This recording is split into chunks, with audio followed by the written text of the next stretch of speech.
Video like जरूर कर लीजिए और ऐसे वीडियो लगातार फ्री में पाने के लिए चैनल को तुरंत सब्सक्राइब कर लीजिए और बेल आइकन को जरूर टैप कर लीजिए ताकि आगे भी सारे वीडियो आपको मिलते रहे। यूट्यूब में फॉलो करते हैं तो प्लीज ये वाला फ्री टेलीग्राम चैनल जरूर ज्वाइन कर लीजिएगा। सारे नोटिफिकेशन सारे अपडेट यहीं पे आते हैं, ध्यान रखिए। हेलो फ्रेंड्स, एग्जाम प्रिपरेशन में मैं प्रियंका एक बार फिर से आप सभी का स्वागत करती हूँ। आज हम लोग पढ़ने वाले हैं राज्यसभा के बारे में। अभी 1-2 क्लासेस में आपका एक टॉपिक कंप्लीट हो जाएगा। अगर आप न्यू हैं चैनल पर तो ये डेली दोपहर 1 बजे क्लास देख सकते हैं। सब्जेक्ट वाइज सीरीज चल रही है। एग्जाम तक कोशिश करेंगे लगभग सारे सब्जेक्ट आपके कंप्लीट हो जाए, बट इसके साथ में ही रात को 9 बजे आप मेरे साथ प्रैक्टिस भी कर सकते हैं क्वेश्चंस की। इन क्लासेस के साथ आप इनकी PDF प्राप्त करना चाहते हैं, फुल पेड कोर्स ज्वाइन करना चाहते हैं, इसके लिए आपको स्टडी फॉर सिविल सर्विसेज से कोर्स को परचेज करना होगा। आप क्या कर सकते हैं, गूगल प्ले स्टोर से ऐप को डाउनलोड कीजिए और ज्ञान से कूपन कोड अप्लाई करेंगे तो 20% का डिस्काउंट भी आपको मिल जाएगा। इसके साथ साथ अगर आप पेड कोर्स नहीं ले सकते हैं तो स्टडी फॉर सिविल सर्विसेज का यूट्यूब चैनल है, उसके ज़रिए से आप RO री exam, other state PCS, UP PCS या किसी भी कम्पिटिटिव एग्ज़ाम की प्रिपरेशन कर रहे हैं, आपको चैनल पर प्लेलिस्ट मिल जाएगी, उनसे आसानी से अपने कंटेंट को प्रिपेयर कर सकते हैं। तो चलिए आज की क्लास स्टार्ट करते हैं, जिसमें हम लोग राज्यसभा के बारे में पढ़ने वाले हैं। तो संसद का जो उच्च सदन है उसे राज्यसभा कहते हैं और राज्यसभा पहली बार 1952 में स्थापित एक निरंतर चलने वाली संस्था है। यानी यह संस्था एक स्थायी संस्था होती है और इसका विघटन नहीं होता है, किंतु इसके जो 1/3 सदस्य होते हैं वो हर दूसरे वर्ष सेवानिवृत्त होते हैं। ये सीटें चुनाव के द्वारा फिर भरी जाती हैं और राष्ट्रपति द्वारा हर तीसरे वर्ष की शुरुआत में मनोनयन होता है। सेवानिवृत्त होने वाले सदस्य कितनी बार भी चुनाव लड़ सकते हैं और नामित हो सकते हैं, इसमें कोई भी रेस्ट्रिक्शन नहीं लगाए गए हैं। राज्यसभा की जो अधिकतम संख्या है वो 250 निर्धारित है। अब इसमें से 238 सदस्य राज्यों और संघ राज्य क्षेत्रों के प्रतिनिधि जो कि अप्रत्यक्ष रूप से निर्वाचित होते हैं वो होंगे, और जबकि जो 12 सदस्य हैं वो राष्ट्रपति के द्वारा मनोनीत किए जाएंगे। वर्तमान में राज्यसभा में देखेंगे 245 सदस्य हैं, जिसमें से 225 सदस्य राज्यों का प्रतिनिधित्व करते हैं और 8 जो हैं वो संघ राज्य क्षेत्रों का प्रतिनिधित्व करते हैं और 12 सदस्य राष्ट्रपति द्वारा मनोनीत होते हैं। तो सबसे पहले आपको लर्न ये करना है, जो इसकी अधिकतम संख्या है वो 250 है, जिसमें से 238 जो सीटें हैं वो संघ राज्य क्षेत्र और राज्यों से आएंगे। इसके अलावा जो 12 सीटें हैं इनमें मनोनयन किया जाता है राष्ट्रपति के द्वारा। लेकिन अभी बात की जाए कि कितनी संख्या है, तो वो है 245 सदस्य की राज्यसभा में, जिसमें से 225 जो सदस्य हैं वो आते हैं राज्यों से, 8 आते हैं संघ राज्य क्षेत्रों से और 12 को मनोनीत किया जाता है। दोनों को ऐड कर लेंगे तो कितना हो जाएगा, 245। संविधान की 4वीं अनुसूची में राज्यसभा के लिए राज्यों और संघ राज्य क्षेत्रों में सीटों के आवंटन का वर्णन किया गया है। राष्ट्रपति द्वारा नामांकित किए जाने वाले सदस्य ऐसे व्यक्ति होंगे जिन्हें साहित्य, विज्ञान, कला और समाज सेवा में विशेष ज्ञान या फिर व्यवहारिक अनुभव हो। राज्यसभा में प्रत्येक राज्य के प्रतिनिधियों का जो निर्वाचन है उस राज्य की विधानसभा के निर्वाचित सदस्यों द्वारा किया जाता है और राज्यसभा के लिए जो निर्वाचन है वो आनुपातिक प्रतिनिधित्व पद्धति के अनुसार एकल संक्रमणीय मत द्वारा किया जाता है। राज्यसभा का जो विघटन है वो नहीं होता क्योंकि ये एक स्थायी सदन होता है। लेकिन राज्यसभा के जो 1/3 सदस्य हैं प्रत्येक दूसरे साल में सेवानिवृत्त हो जाते हैं। इस प्रकार इसके सदस्यों का जो कार्यकाल है वो 6 वर्षों का होता है और राज्यसभा का अगर सदस्य बनना है तो उसके लिए न्यूनतम आयु होती है 30 वर्ष की। राज्यसभा का सभापति राज्यसभा का सदस्य नहीं होता, ये आपको याद रखना है, क्योंकि भारत का उपराष्ट्रपति ही राज्यसभा का पदेन सभापति होता है। जब उपराष्ट्रपति राष्ट्रपति के रूप में कार्य करता है तो उसे राज्यसभा के सभापति के रूप में कोई वेतन या फिर भत्ता नहीं मिलता है और इस अवधि में वह राष्ट्रपति को मिलने वाले वेतन और भत्ते प्राप्त करता है। राज्यसभा अपने सदस्यों में से ही एक उपसभापति चुनती है और उपसभापति अपना त्यागपत्र किसे देंगे, तो सभापति को देते हैं। उपसभापति को राज्यसभा बहुमत से पद से हटा भी सकती है। जब सभापति का पद रिक्त हो तो उपसभापति उस पद के कर्तव्यों का पालन करेगा। जब उपराष्ट्रपति को उसके पद से हटाने का कोई संकल्प विचाराधीन हो तब वह सभापति के रूप में पीठासीन नहीं होते हैं। जब उपसभापति को उसके पद से हटाने का संकल्प विचाराधीन हो तो उपसभापति पीठासीन नहीं होंगे।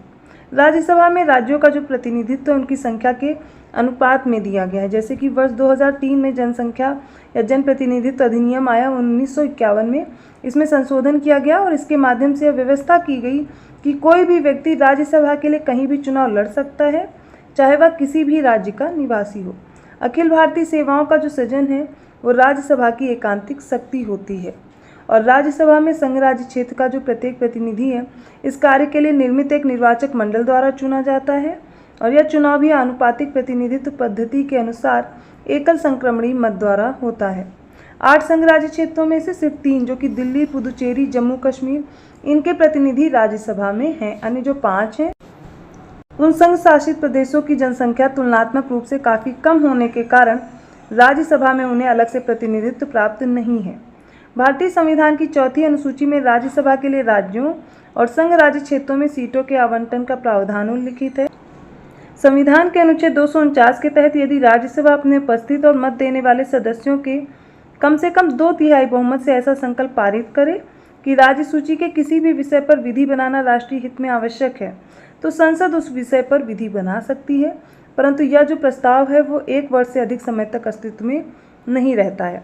अब आर्टिकल 250 जान लीजिए। इसके अनुसार आपातकाल की स्थिति में केंद्रीय संसद को राज्य सूची में अंकित किसी विषय के संबंध में भारत के संपूर्ण राज्य क्षेत्र या फिर किसी एक भाग के लिए कानून बनाने की शक्ति प्राप्त हो जाती है, परंतु आपातकाल की समाप्ति के 6 माह की अवधि से अधिक यह प्रावधान भी प्रभावी नहीं रहता है।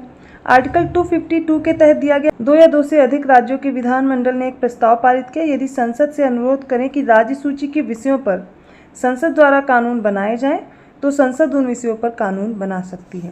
तो ये आर्टिकल्स अक्सर एग्जाम में पूछे जाते हैं, इनको याद रखिएगा। 250, 252 और अगला हो जाता है 253। इसके अनुसार संसद को किसी अन्य देश या देशों के साथ संधि अथवा समझौतों को लागू कराने के उद्देश्य से किसी भी विषय पर कानून बनाने का अधिकार प्राप्त होता है। संविधान के अनुच्छेद 80(1) का और खा में कहा गया है कि राज्यों के संघ राज्य क्षेत्रों के 238 से अनधिक प्रतिनिधियों तथा राष्ट्रपति द्वारा निर्देशित किए जाने वाले 12 सदस्यों को मिलाकर राज्यसभा बनेगी। राज्यसभा में राज्यों और संघ राज्य क्षेत्रों की प्रतिनिधित्व उनकी जनसंख्या के अनुपात में दिया गया है और इस प्रकार राज्य में राज्यसभा में कितनी सीटें होंगी इसका जो निर्धारण है वो संविधान की 4वीं अनुसूची में किया गया है। भारत की पहली अभिनेत्री जिन्हें राज्यसभा में नामांकित किया गया था वो नरगिस दत्त थी और उनका कार्यकाल 3 अप्रैल 1980 से 3 मई 1981 तक रहा। जयललिता जयराम AIDMK की राज्यसभा की सदस्या थीं, जो कि 3 अप्रैल 1984 से 28 जनवरी 1989 तक अपने पद पर रही थीं। वैजयंतीमाला बाली ये भी रही थी राज्यसभा की सदस्यों में से। इन्हें नामांकित किया गया था 27 अगस्त 1993 से 26 अगस्त 1999 तक। देविका रानी चौधरी ये वर्ष 1969 में प्रथम दादा साहब फाल्के पुरस्कार प्राप्त करने वाली पहली अभिनेत्री थी और राज्यसभा राज्य सूची में शामिल किसी भी विषय पर राष्ट्रीय हित में कानून बनाने के लिए संसद को अधिकृत करने का प्रस्ताव पारित कर सकती है। तो राज्यसभा द्वारा एक प्रस्ताव के बाद राज्य सूची में शामिल विषय पर संसद द्वारा बनाया गया कानून उसी विषय पर कानून बनाने की राज्य विधायिका की शक्ति को प्रतिबंधित करता है। अब जानेंगे हम राज्यसभा के उपाध्यक्षों का पैनल। तो राज्यसभा के नियमों के अनुसार राज्यसभा के सभापति सदस्यों में से उपाध्यक्षों का एक पैनल नामित करते हैं। सभापति या उपसभापति के अनुपस्थित में उस पैनल में से कोई भी सदन की अध्यक्षता कर सकता है। अध्यक्षता करते समय पैनल के उस सदस्य के पास सभापति के समान ही शक्तियां होती हैं। मनोनीत राज्यसभा सदस्य और एथलीट PT ऊषा अब सदन के उपाध्यक्ष के पैनल में हैं। सुश्री PT ऊषा राज्यसभा के इतिहास में पैनल में शामिल होने वाली पहली नामांकित सदस्य हैं। तो अभी तक जो पढ़ा उसका अगर कोई रिवीजन करें तो राज्यसभा आर्टिकल 80 में दिया गया है, संसद का उच्च सदन है, ठीक है, इसे राज्यों का सदन भी कहते हैं। अब इसकी जो अधिकतम संख्या 250 होती है, जिसमें 238 सदस्य आते हैं राज्यों और संघ शासित क्षेत्रों से, 12 सदस्य नामांकित किए जाते हैं। लेकिन वर्तमान में संख्या कितनी है तो 245 है। अब राज्यसभा में जो राज्यों में सीटों का आवंटन वो भी 4वीं अनुसूची के अनुसार भरा गया है, ये आपने अभी पढ़ा था। और राज्यसभा में जो सीटों का आवंटन है वो जनसंख्या के आधार पर किया जाता है। अब ये जो राज्यसभा स्थायी सदन है इसका विघटन नहीं होता है, लेकिन राज्यसभा के प्रत्येक सदस्य जो होते हैं इनका कार्यकाल 6 वर्ष निर्धारित किया गया है। साथ ही राज्यसभा के 1/3 जो सदस्य होते हैं 2 साल के बाद सेवानिवृत्त हो जाते हैं।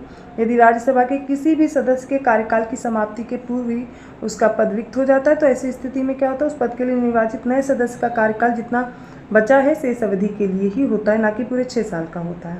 तो ये सारी चीज़ें थी जो कि राज्यसभा के बारे में हम लोगों ने डिस्कस किया। आई होप आपको समझ में आया होगा। कहीं भी डाउट लग रहा है आप कमेंट करके पूछ सकते हैं। तो राज्यसभा आज कंप्लीट हुआ, कल लोकसभा हम लोग कंटिन्यू करेंगे। संसद से रिलेटेड और भी जो महत्वपूर्ण तथ्यों को हम लोग कल कवर करेंगे। अगर वीडियो अच्छा लगा प्लीज़ लाइक कीजिए, चैनल को सब्सक्राइब कीजिए और लोगों को शेयर करते रहिए।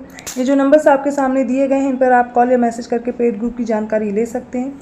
जिस भी कॉम्पिटिटिव एग्जाम की प्रिपरेशन कर रहे हैं आपको उनकी जानकारी मिल जाएगी। अदरवाइज़ आप गूगल प्ले स्टोर से स्टडी फॉर सिविल सर्विसेज का ऐप डाउनलोड करके कोर्स ज्वाइन कर सकते हैं। इसके लिए आपको ज्ञान से कूपन कोड अप्लाई करना होगा 20% डिस्काउंट के लिए। तो ऐसे ही कंटेंट के साथ मैं आती हूँ अगली क्लास में। तब तक के लिए धन्यवाद।